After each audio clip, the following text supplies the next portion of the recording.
Supreme court का चला चाबुक, मोदी सरकार को लगाई जमकर फटकार। देश की सर्वोच्च अदालत ने राज्यों के कुप्रबंधन पर गहरी चिंता व्यक्त की है। कोर्ट ने कहा कि राज्यों की बद इंतजामी का असर देश की इकोनॉमी पर पड़ रहा है। उच्चतम न्यायालय ने कहा कि इस पर बहुत गंभीरता से विचार करने की जरूरत है। दरअसल सुप्रीम कोर्ट ने बुधवार को कहा कि राज्यों द्वारा राजकोषीय कुप्रबंधन ऐसा मुद्दा है जिसके बारे में केंद्र सरकार को चिंता करनी चाहिए, क्योंकि यह देश की अर्थव्यवस्था पर असर डालता है। साथ ही शीर्ष अदालत ने केंद्र और केरल सरकार को फटकार लगाते हुए राज्य के उधार लेने पर लगाई गई सीमा के मुद्दे पर दोनों अपने मतभेदों को मिलकर बैठकर सुलझाए।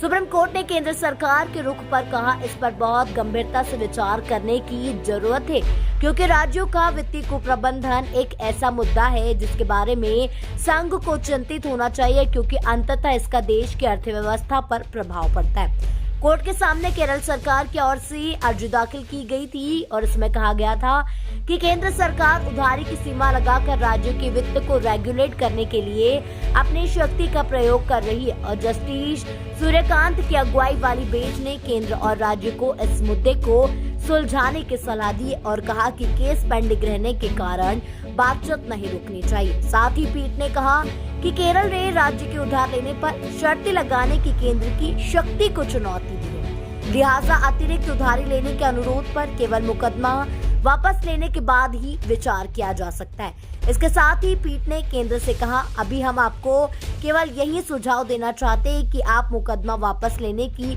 शर्त पर जोर ना दें। इसको लेकर आपकी क्या है राय, कमेंट बॉक्स में जरूर बताएं।